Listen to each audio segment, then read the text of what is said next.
Hermanos, el hilo conductor, lo que nosotros llamaríamos el elemento unificador de todos los 26 versículos que acabamos de leer, es la justicia de Cristo. Nosotros encontramos en esa narrativa diferentes personajes. Encontramos a los líderes religiosos, encontramos a Judas, encontramos al gobernador romano sobre esa región, a Pilato. Encontramos también a la mujer de Pilato, atormentada, y encontramos al pueblo todo. Y todos ellos están alrededor de una cosa, o más bien de una persona. Están alrededor de Cristo y su justicia. La justicia de Cristo, la rectitud de Cristo, podríamos decir, los ha convocado.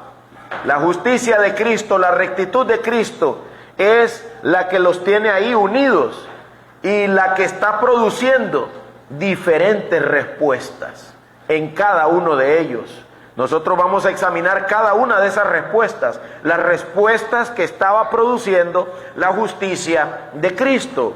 Por eso el título, el justo atado para muerte, aún no ha sido llevado a la cruz. Pero como decía el texto que leímos, en las primeras líneas, capítulo 27, verso 1, cuando llegó a la mañana, todos los principales sacerdotes y los ancianos del pueblo celebraron consejo para dar muerte a Jesús. Y ahí dice el verso 2, y después de atar a Jesús, lo llevaron y lo entregaron a Pilato, el gobernador, después de atarlo. Así que lo que tenemos es al justo atado para muerte. Tenemos al justo atado para muerte, produciendo primero en Judas remordimiento. Veamos eso, versículo 3 en adelante, y ese es el primer punto del sermón.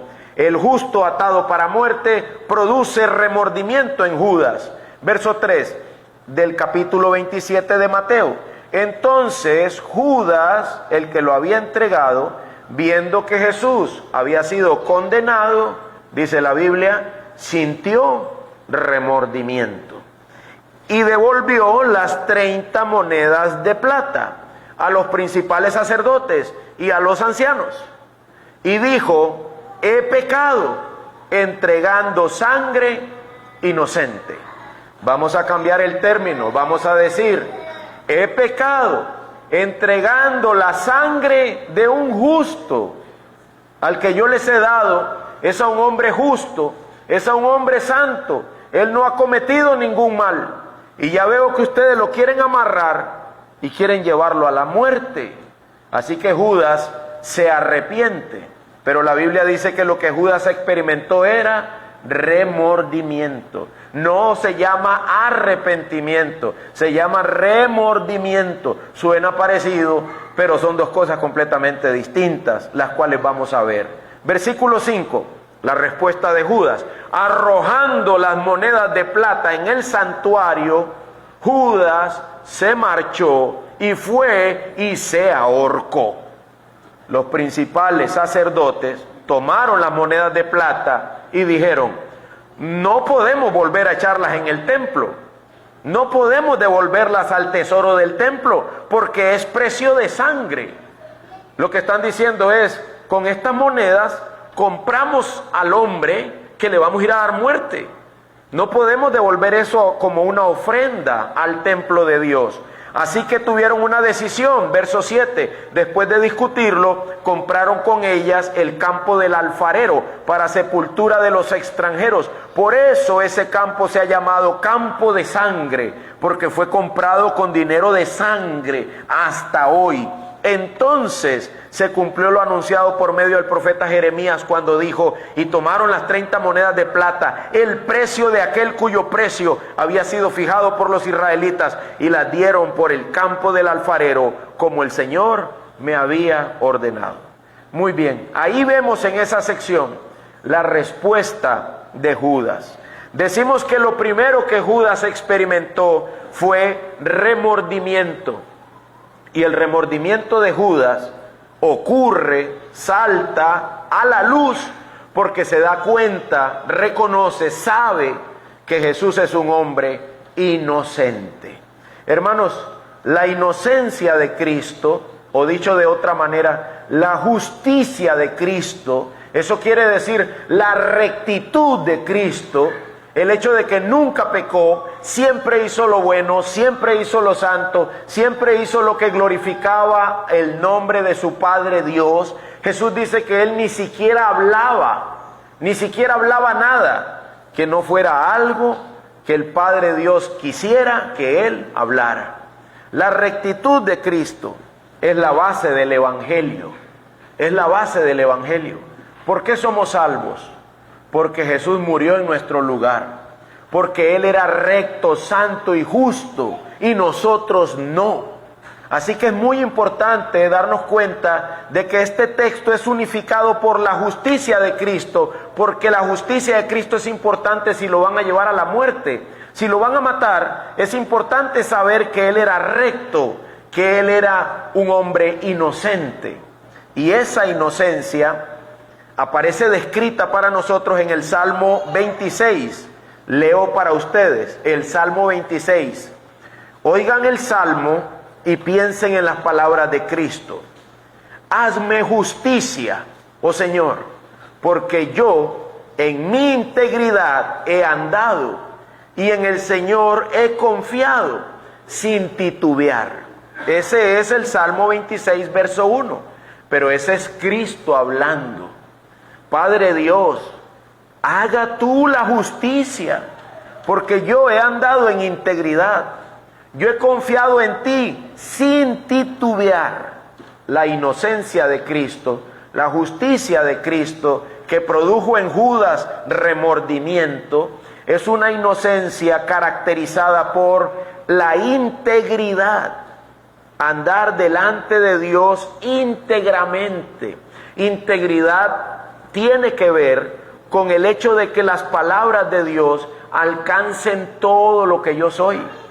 Que la Biblia gobierne toda mi alma, toda mi vida, no solo una parte, no solo el domingo en la mañana, sino también el lunes, el martes, el miércoles, no solamente cómo trato al pastor o a mi hermano en Cristo, sino también en la forma en que trato al vecino, al amigo y hasta al enemigo.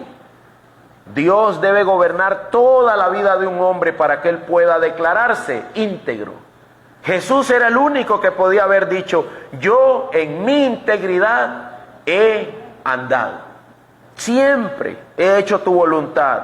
Y dice, he confiado en ti sin titubear. Judas sabía que Jesús era así. Judas había andado con Jesús suficiente tiempo para tener presente que este hombre siempre confiaba en su Padre Dios.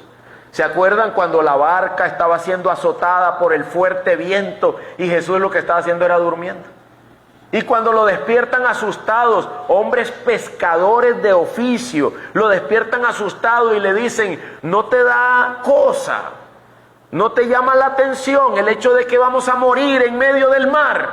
Y Jesús se levanta y dice, hombres de poca fe, ustedes no confían en Dios. En cuanto la barca ya la azota el viento y ya se le quiere meter el agua, ya se visualizan a ustedes mismos muertos. Todavía falta Dios, todavía falta que Dios haga algo, todavía falta que Dios opere. El que con integridad anduvo delante de Dios y confió siempre en su Padre fue Jesús. Aún yendo a la cruz, su silencio era gozarse de que las palabras de Dios se están cumpliendo y a la vez confianza de que el Padre sabrá levantarme el día que Él tenga establecido. Hermanos, esto lo cito para que nos demos cuenta, yo sé que lo sabemos, pero para enfatizar que verdaderamente Jesús era y es justo y santo, íntegro como nadie, confiando en su Padre Dios, sin titubear como nadie nunca sobre la tierra lo ha hecho, y sin embargo, atado para ser llevado a la muerte, siendo Él, Jesús, inocente. Eso produjo en Judas esta condición, este arrepentimiento. Dice la Biblia que no solo se arrepintió o tuvo remordimiento, sino que fue y se ahorcó. Judas intentó revertir lo que había hecho.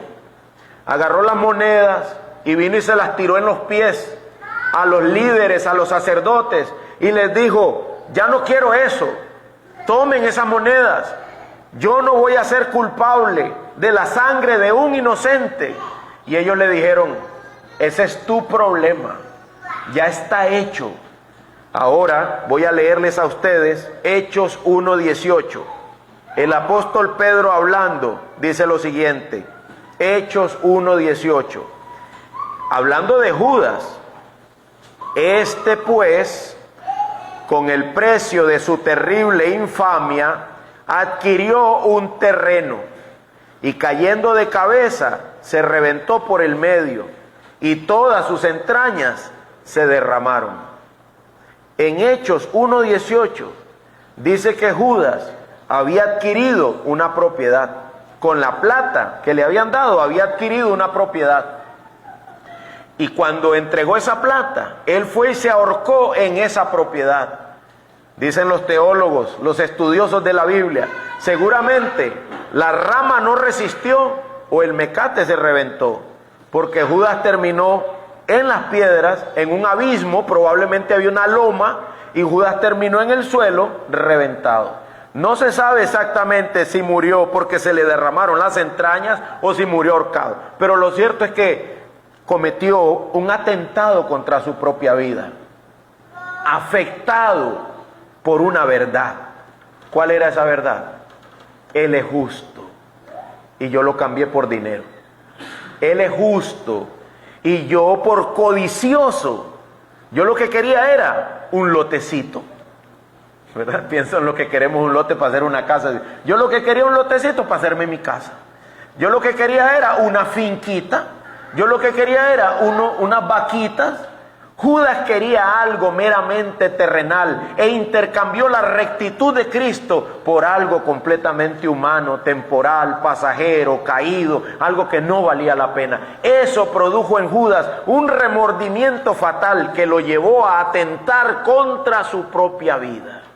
Hermano, yo creo que Judas, pensando yo, porque no queda claro quién compró el lote, si los sacerdotes o Judas, yo creo que lo compró Judas, y hasta me da la impresión de que tal vez rebuscó la plata y vino a devolver, es decir, ya había negociado, pero buscó la plata y vino a devolver para tratar de hacer que no ocurriera lo que él se dio cuenta que iba a ocurrir. ¿Qué iba a ocurrir? Iban a matar al justo y santo, al recto. Iban a matar, como diría Felipe, creo que le dice a su hermano: hemos encontrado a aquel de quien hablan las profecías. ¿Te imaginas haberlo encontrado, tenerlo cerca, haber comido con él, haber sido amigo íntimo y traicionarlo? Solo por un bien terrenal. Judas se dio cuenta de lo que había hecho. Lamentablemente, ya era demasiado tarde.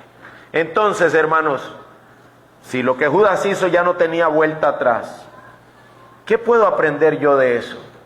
Yo puedo aprender algo.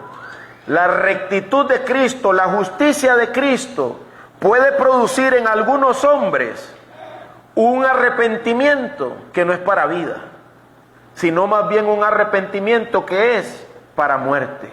Lo que la Biblia llama en los evangelios remordimiento y nada más. Vaya conmigo a 2 Corintios 7:9.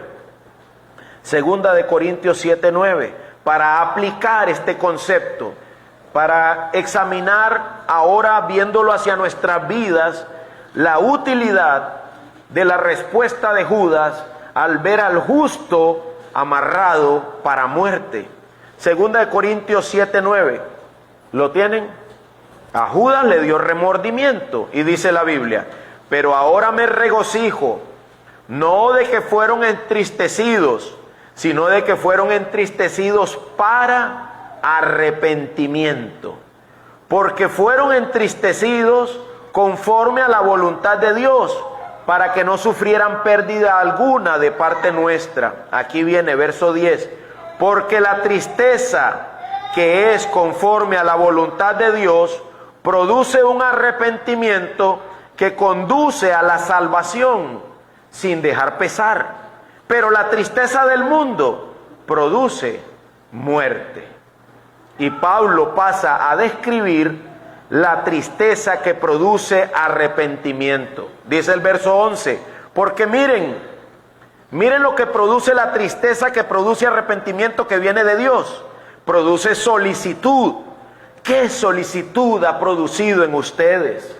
La persona que está verdaderamente arrepentida está dispuesta al cambio, no pone límites, no está diciendo, si hacen esto, yo dejo de gritar. No hace eso. Dice, perdón, yo no debí gritar nunca. Tú eres esto, tú eres lo otro, sí es cierto. Te mereces esto y esto, sí es cierto. Y acepta las consecuencias. Esa es la solicitud. Está dispuesto a aceptar las consecuencias de su pecado. Luego dice, esta tristeza piadosa produce una disposición al cambio sin poner límites.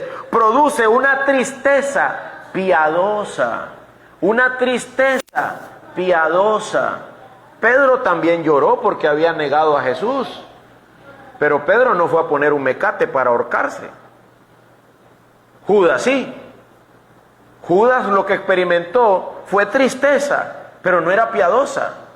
Era tristeza que lo llevó a atentar contra su vida. Era tan arrogante que no estaba dispuesto a asumir la realidad de que había entregado a muerte a un inocente. Prefería morir. Y uno podría decir, qué justo. No, qué arrogante. Él no quiere sufrir las consecuencias de su pecado. No quiere vivir pensando que lo van a señalar. Tú fuiste el que lo entregó. Él va a decir, uy, no, yo no quiero que me estén señalando. Ay, no, Dios guarde, mejor voy y me mato. Eso es lo que en verdad él está pensando. Hermanos, se dice que cuando alguien atenta contra su vida, no voy a entrar mucho en eso porque es muy delicado, pero cuando alguien atenta contra su vida, está pensando, se van a acordar de mí por el resto de la vida. Ahora sí que lloren. Y uno dice, wow, tanto vales tú, que ahora hay que llorarte por el resto de la vida. No, ¿sabes qué? Te vamos a ir a enterrar y te vamos a olvidar. Esa es la verdad. Dentro de 2 o 3 generaciones ya nadie se acordará de ti, de tu nombre, ni de dónde estás sepultado. Pero quieres que los focos alumbren hacia ti siempre, aún en el momento de tu muerte. Eso no es piedad, eso no es santidad, eso no glorifica a Dios. Aún cuando están diciendo, ves, y yo sí te pido perdón, yo sí me entrego, yo sí, o sea, aún cuando haces cosas que se deberían ser buenas supuestamente, quieres que te aplaudan. Eso no es tristeza piadosa. Los corintios habían ofendido a Pablo, habían hecho cosas malas. Pablo les escribió una carta bien dura y ellos se habían arrepentido. Y dice Pablo, me alegra, aunque anteriormente me dio pesar. Cuando Pablo mandó la carta, seguro después dice, qué carta más dura les mandé, pobrecitos hermanos. Pero cuando vio que se habían arrepentido, dice, me alegra, que les dolió. Entonces dice, bueno, no es que estoy alegre porque les dolió, me alegra que les dolió para arrepentimiento de vida. ¿Por qué, Pablo? Porque también hay un arrepentimiento, dice Pablo, que no es de vida. Hay un arrepentimiento que lo que produce es muerte. ¿Como cuál? Tal vez Pablo tenía en la mente a Judas, que lo que experimentó fue un remordimiento. Devolvió la plata, sí es cierto, pero fue y se ahorcó. Siguió pensando en él y no en lo que glorificaba a Dios. ¿Sabes que cuando la Biblia dice no matarás, incluye que no puedo matarme a mí mismo? No matarás. La vida viene de Dios. Yo no puedo atentar contra mi propia vida. No puedo hacerlo, ni siquiera pasivamente. A veces entramos las personas en una depresión que ya no queremos ni comer. Hay que pararse y hay que comer. ¿Por qué? Porque la Biblia dice, no matarás. Otros entran en una depresión en la que comen demasiado y eso también los va a matar. Entonces hay que parar. ¿Por qué? Porque la Biblia dice, no matarás.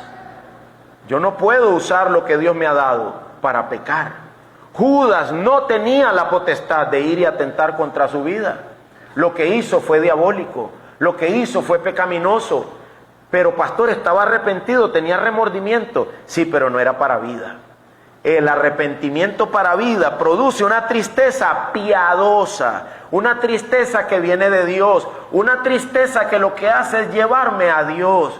Ay, pastor, vieras cómo me siento en medio de esta aflicción, pero veo a Cristo y me doy cuenta que lo necesito. Veo a Cristo y lo que hago es terminar diciendo, Señor, ayúdame, guíame, sosténgame, deme su fuerza.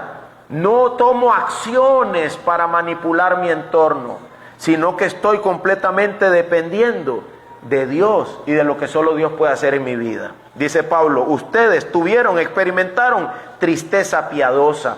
Luego dice, el verso 11, estoy leyendo de 2 Corintios 7, ¿qué vindicación produjo en ustedes mismos? Vindicarse, hacer todo lo posible para que la imagen que tienen de mí cambie.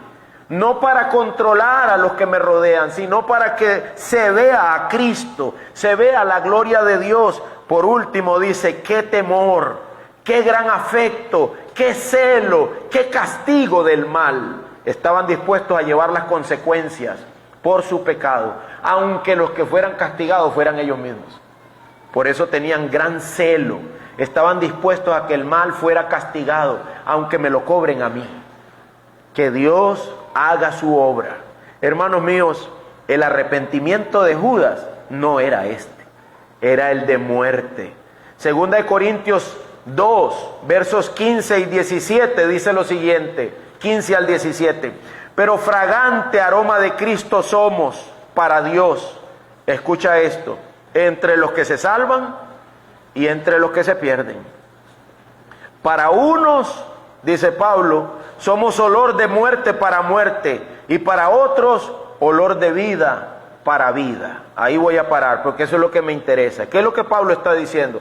Predicamos el Evangelio, le mostramos la justicia de Dios en Cristo al mundo entero, le mostramos al justo crucificado, muerto, resucitado. Y para unos, ver a Cristo es olor de vida, y para otros ver a Cristo es olor de muerte. Y dice Pablo, ¿y para esto quién es suficiente? Lo que Pablo está diciendo es dura esta realidad, que para unos el Evangelio solo será para condenación. La asistencia continua al culto solo será para condenación. Entonces no hay que venir, pastor, lo que hay que hacer es arrepentirse. Lo que hay que hacer es buscar a Dios, llamar, pedir, buscar, clamar, suplicar. Pero hay una verdad, unos escuchan para muerte y otros escuchan para vida. Entonces, hermanos, volviendo a Judas, ¿de qué le sirvió a Judas conocer bien a Cristo? Saber que era justo, saber que era santo, que era inocente. ¿De qué le sirvió? Solo fue para muerte. Porque cuando lo vendió se sintió cargado, con remordimiento, con culpabilidad, y terminó atentando contra su propia vida.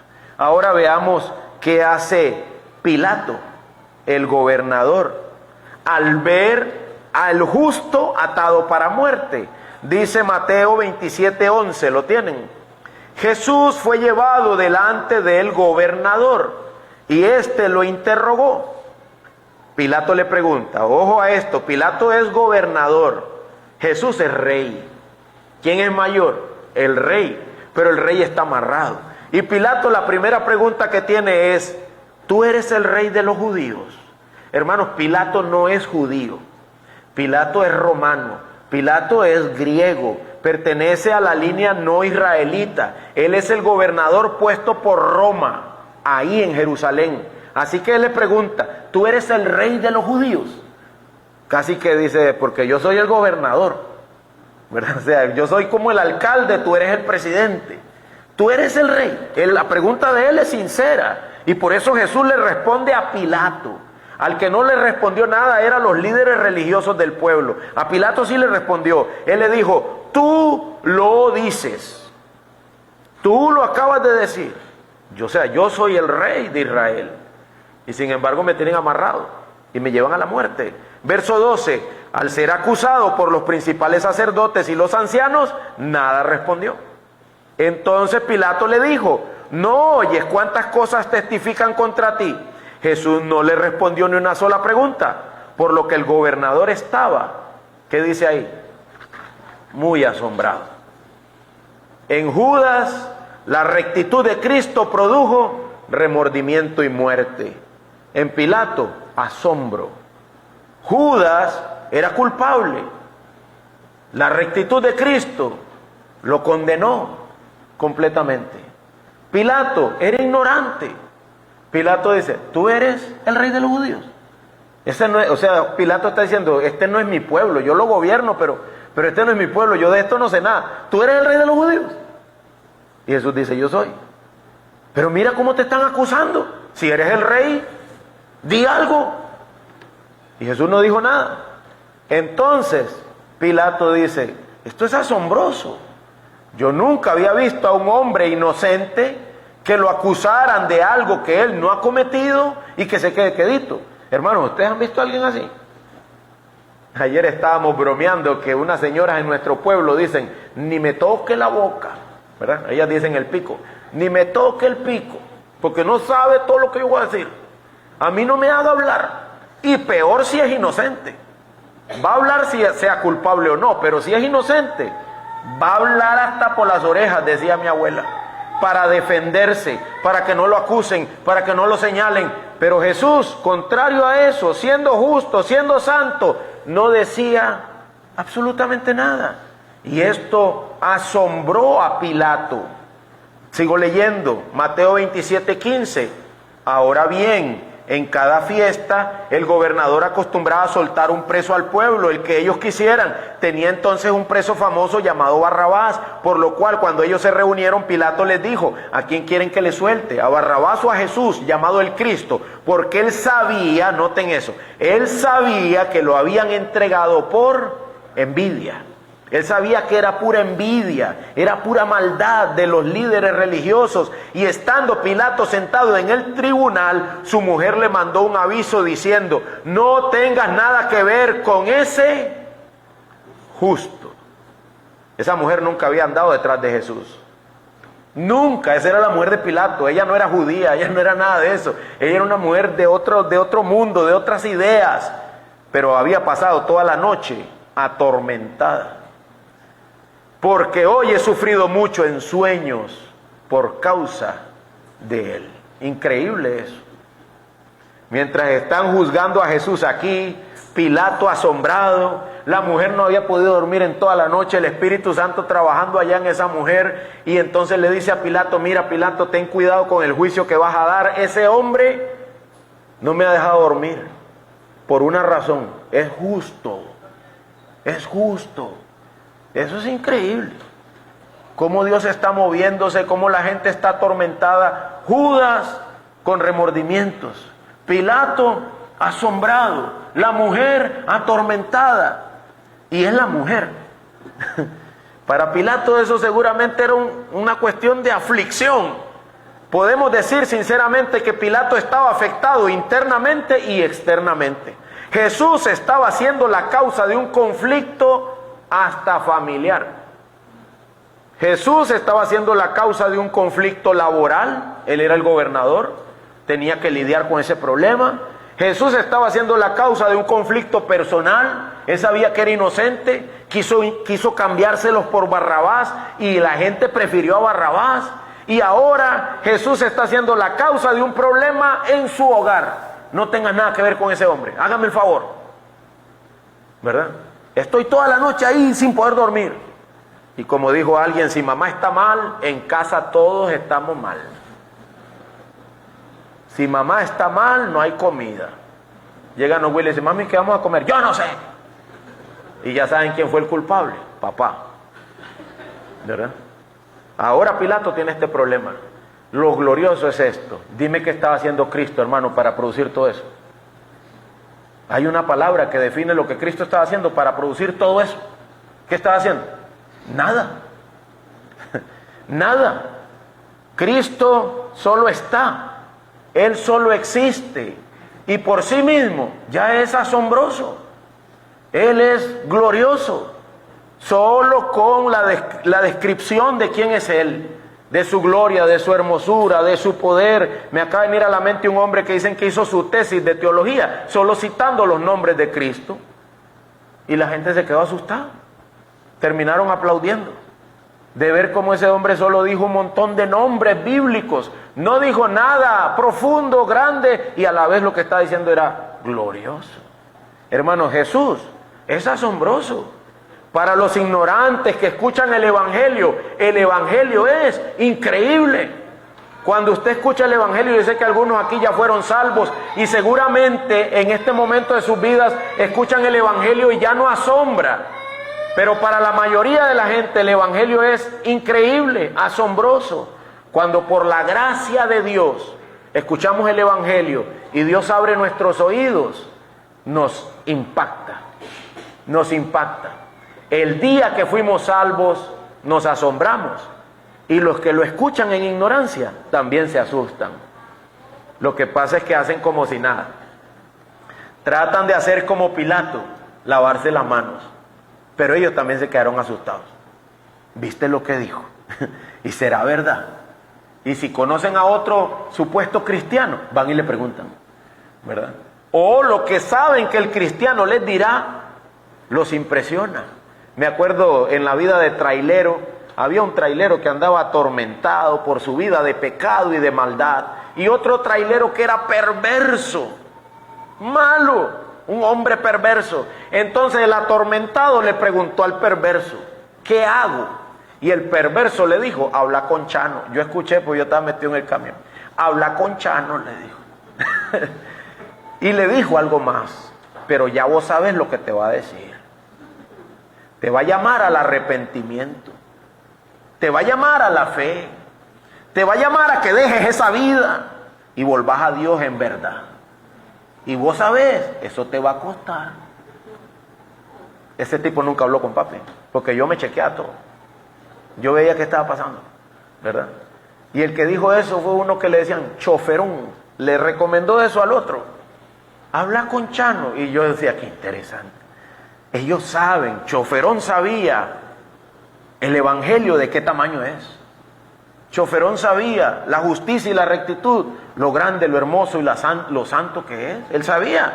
Ahora, ¿este asombro salvó a Pilato? No, Pilato solo se lavó las manos y dijo, allá ustedes, eso no es asunto mío, yo no tengo nada que ver con este inocente. ¿Cómo puedes ser impactado de esa forma con el Evangelio y solamente dar media vuelta e irte? Es increíble, pero lo hizo. El Evangelio lo asombró, pero no tanto como para transformarlo, no tanto como para salvarlo. Lo tuvo al frente al Rey de Reyes, Señor de Señores.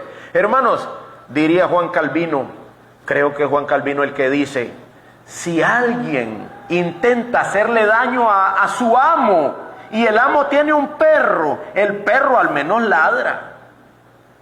Si este hombre se hubiera dado cuenta de verdad que estaba delante del Rey de Reyes y Señor de Señores, debió haber dicho, mátenme a mí, a él no lo toquen. Pero a Pilato lo atormentó el hecho de que se le estaba haciendo un tumulto. Pilato dijo, uy, esto se está poniendo complicado. Mejor aquí va a llegar Roma, me va a destituir a mí, y mi mujer allá en la casa, yo me lavo las manos y ya está. Ni en pro ni en contra, que le vaya bien. Intentó, pero no lo suficiente. Entregó a Barrabás, pero no se entregó a sí mismo. ¿Me explico? Ofreció a otro, pero no a él. Tanto como para que me cambie a mí. No, asombrado sí estoy, pero como para transformarme a mí, no. Mejor ve tú y habla con Chano. Yo no, yo sigo por mi camino. Hermanos míos, el Evangelio puede producir esto también. En algunos un remordimiento que produce muerte, en otros un asombro que no transforma, nada más. Y en otros, veamos la tercera respuesta. El justo atado para muerte, en otros, increíblemente produce dureza de corazón. Mateo 27:20. Pero los principales sacerdotes y los ancianos, mira lo que hicieron. Persuadieron a las multitudes que pidieran a Barrabás y que dieran muerte a Jesús, El gobernador les preguntó de nuevo, ¿a cuál de los dos quieren que le suelte? Ellos respondieron, a Barrabás. Pilato le dijo, ¿qué haré entonces con Jesús, llamado el Cristo, el que ustedes llaman el Mesías, el prometido? ¿Qué hago con él? Entonces, dice, ellos gritaron, sea crucificado, dijeron todos. Pilato preguntó, ¿por qué? ¿Qué mal ha hecho? Pero ellos gritaban, sea crucificado. Viendo Pilato que no conseguía nada, sino que más bien se estaba formando un tumulto, tomó agua, se lavó las manos delante de la multitud y dijo, soy inocente de la sangre de este justo. ¿Qué dijo Pilato? Allá ustedes. Y mira todo lo que el pueblo judío dijo. Todo el pueblo dijo, caiga sobre nosotros la sangre de ese justo y también sobre nuestros hijos. Ellos no dijeron de ese justo, pero es lo que están diciendo. Pilato dice, yo soy inocente de la sangre de este justo, caiga sobre ustedes. Sean ustedes los responsables delante de Dios. Y el pueblo de Dios, entre comillas, con un corazón duro, dijo, pues que caiga sobre nosotros. Esta es la tercera reacción. El pueblo dijo, nosotros asumimos la consecuencia, mátelo. Así que lo entregó para muerte. Todavía no ha muerto. Lo que estamos viendo aquí es las reacciones de la gente ante la justicia de Cristo. Así que hubo un grupo con corazón duro que dijo, ¿qué me importa? Échemelo a mí. Deje que me lo cobren a mí. Eso es lo que este grupo dijo. Cuando Judas vino y les dijo, en el verso 4 de Mateo 27, he pecado entregando sangre inocente. Ellos dijeron, ¿a nosotros qué? Allá tú. Vean cómo eran de corazón duro. Cuando Judas vino y les dijo, gente, yo me equivoqué, no deberíamos matar a Jesús, es inocente. A nosotros no nos importa, ese es tu problema. Ok, primera respuesta que mostraba la dureza del corazón de este pueblo. Versículo 20, los principales sacerdotes y los ancianos persuadieron a la multitud para que pidieran que dejaran libre a Barrabás y que dieran muerte a Jesús. Y la tercera evidencia de un corazón duro, cuando Pilato les dice, es culpa de ustedes la muerte de este justo. Ellos dicen que caiga sobre nosotros la sangre de él. Y no solo sobre nosotros, también sobre nuestros hijos. Hermanos, un par de hombres le habían dicho a Jesús, déjanos sentarnos a la izquierda y a la derecha tuya. Y la respuesta de Jesús fue, ustedes no saben lo que piden. Imagínate que hubiese dicho Cristo sobre esto. Caiga sobre nosotros y sobre nuestros hijos la sangre del justo, que nos la cobre Dios a nosotros, mátelo.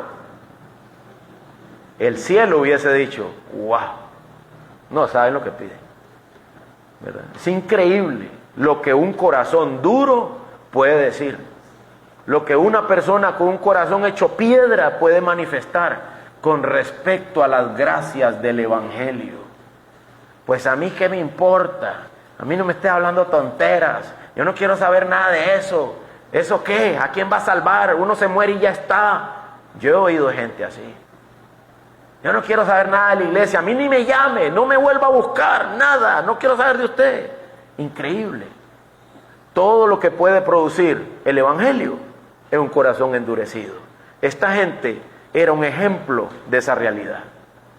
Hermanos míos, Jesús y su justicia, su simple existencia, su presencia como justo y como santo, sigue produciendo en medio de la humanidad este tipo de reacciones.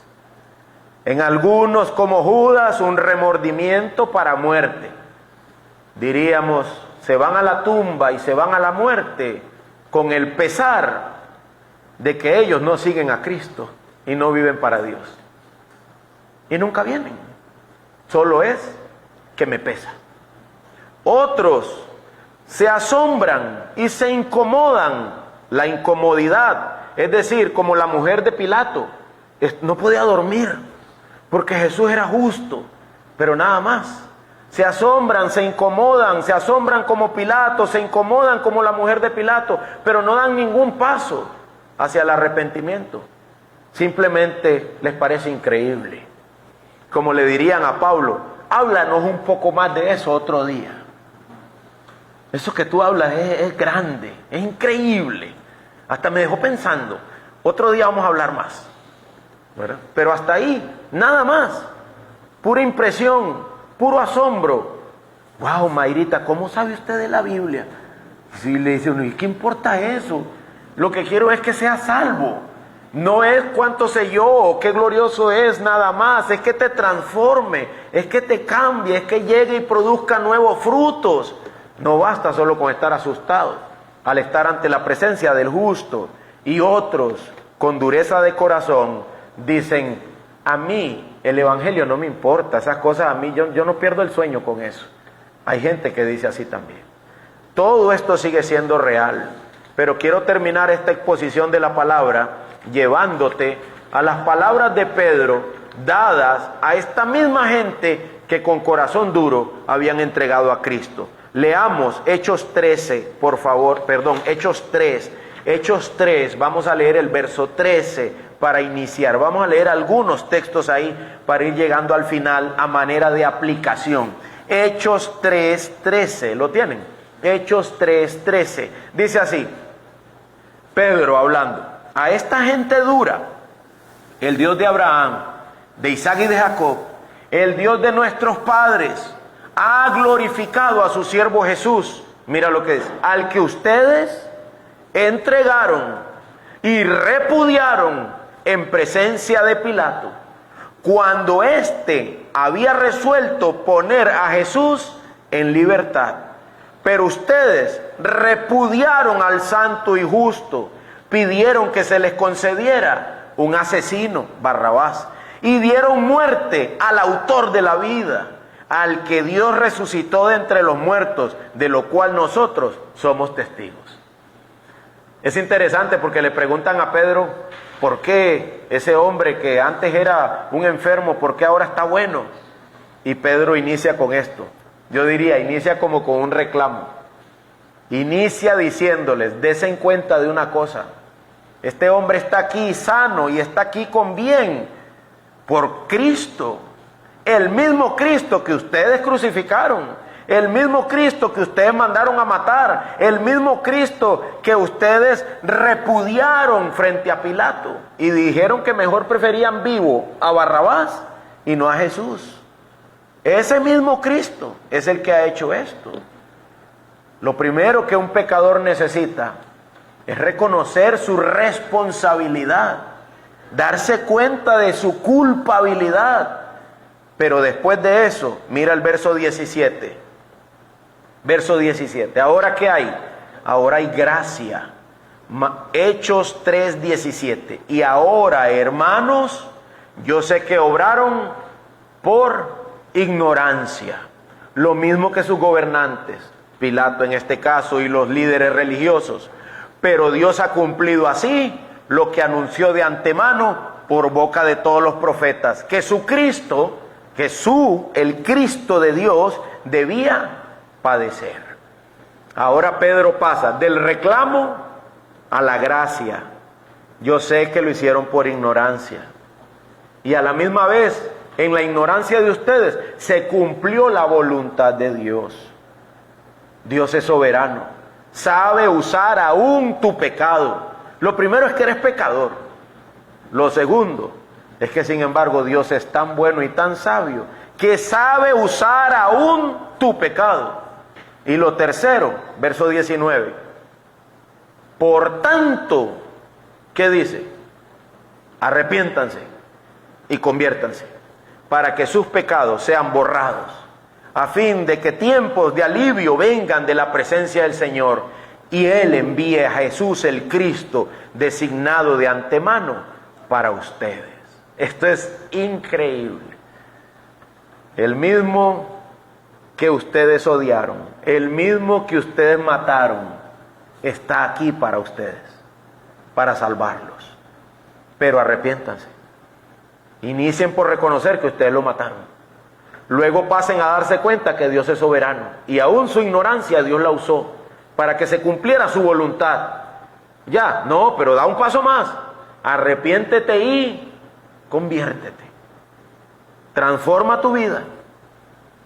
Ven a Dios en arrepentimiento y en fe. Porque increíblemente este mismo Cristo sigue estando ahí para que vengan para ti tiempos de refrigerio. Eso es glorioso, hermanos. Tal vez yo como Jonás quisiera sentarme a ver que Dios los destruya. Entonces Dios hace crecer una mata que me da sombra. Y luego me quita la mata y la mata, y dice, ya te preocupaste por la mata y no te preocupas por el pueblo que yo hice, que yo lo formé. Ellos no saben distinguir entre su izquierda y su derecha. Tan necios son, tan tontos son, que Judas prefirió matarse en lugar de pedir perdón. Debió ir corriendo a Cristo, ¿no? Debió ir y abrazarlo y decirle, perdóname, Señor, yo no debía hacer esto, pero no lo hizo. Pilato debió hacerse morir él antes de que mataran a Cristo, pero tampoco lo hizo. Y el pueblo rebelde prefirió que le cobrara a Dios el Padre la sangre de Cristo. Imagínense qué tipo de insensatez. Dirían los sabios, les faltaron sesos para pensar las locuras que estaban diciendo. ¿Y qué dice el Evangelio? Porque esto es lo que predicamos. No predicamos muerte, predicamos vida, gracia y paz. Yo sé que por ignorancia lo hicieron. Sí. Y si eso lo puede decir Dios de mí, ¿cómo no voy a poder decir eso yo de otro pecador? Yo te entiendo, yo entiendo lo que pasamos, entiendo nuestras luchas, entiendo nuestro pecado. Cristo nos entiende mejor, pero necesitamos, ¿cuál era el tercer nivel aquí? Necesitamos volver a Él en arrepentimiento y fe. Increíblemente este mismo Cristo está para nosotros, aún disponible hoy. Todavía no se ha acabado, hermanos. Todavía no se ha acabado. Aún no ha terminado. El sol sigue allá arriba. Él dijo que el sol se iba a caer cuando Él volviera. Y que cuando Él volviera ya no iba a haber más oportunidad. El sol sigue allá arriba. Aún hay salvación. Aún hay salvación. Pero ¿sabes a quién tienes que ir? A Él. A Él. A Él. Es a Él a quien nosotros necesitamos. No es nada más. No es plata como la que Judas quería. No es finquita, ni casa, ni placeres. Nada de eso, nada de eso. Ven el otro domingo y escucharás a Salomón diciendo, yo le dije a mi alma, alma, haga lo que te dé la gana. Agarre todos los placeres que quiera. El otro domingo voy a hablar de eso a las 9 de la mañana. Alma, haga todo lo que quieras. Y dice, todavía la sabiduría no me abandonó. Bendito sea Dios, que hizo todo lo que le dio la gana, pero la sabiduría seguía con él. Pero es para que yo no haga la misma locura, porque al final Salomón dice, ¿sabes de qué me di cuenta? Todo era vanidad. Todo era vanidad. Si tú quieres ir a pecar, yo te diría, ¿y cómo sabes que la sabiduría no te va a abandonar? ¿Cómo sabes que cuando vuelvas todavía Cristo va a estar para ti? ¿Cómo sabes eso? No hubo Cristo para Judas. No hubo Cristo para Judas. La Biblia dice, hoy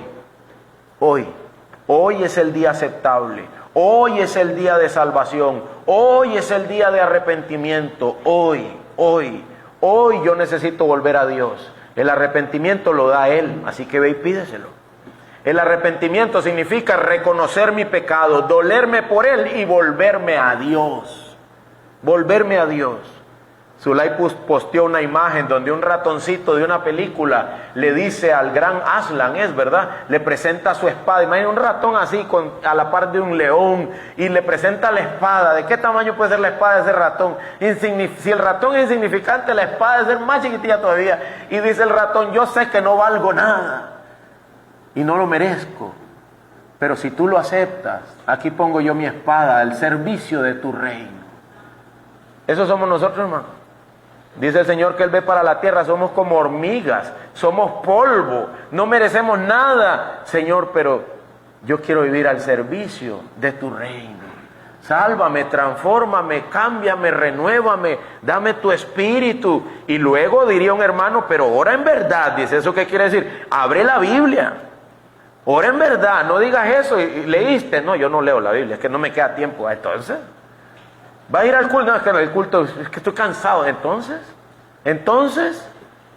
eres mentiroso. Pides lo que no quieres. Todo el que de verdad, el que lo busque de verdad, lo va a hallar. Debemos pedirle que aún transforme la verdad con la que lo buscamos.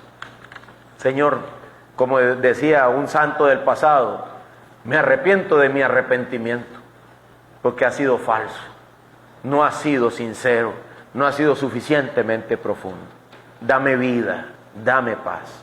Hermanos míos, la justicia de Cristo no deja a nadie sin respuesta. Créeme, todos están respondiendo al verlo justo, pero amarrado para muerte. No deja a nadie sin respuesta. La opción correcta, la respuesta correcta, no vino de ninguno de estos tres, sino que vino de la proclamación del Evangelio. Arrepiéntanse. Es a los pies del Dios que lo entregó, porque fue Dios el que entregó a Cristo. Es a los pies del Dios que lo entregó, es pidiéndole perdón y suplicando que no nos tome más en cuenta nuestro pecado, que seremos rescatados para su obra. Y entonces podremos decir, sea tu voluntad, Señor, y no la mía. Aceptando que, cuando leemos el Evangelio, aceptando que toda acusación injusta sobre Jesús es justa con respecto a mí. Él era inocente, yo soy el ladrón. Él era inocente, yo soy el mentiroso. Él era justo y santo, yo soy el perverso y pecador. Pero a la misma vez que por la gracia de Dios, Él, el justo y santo, me amó y se entregó por mí, para llevarme de regreso a Dios. Esta semana estaba leyendo Génesis, José y sus hermanos.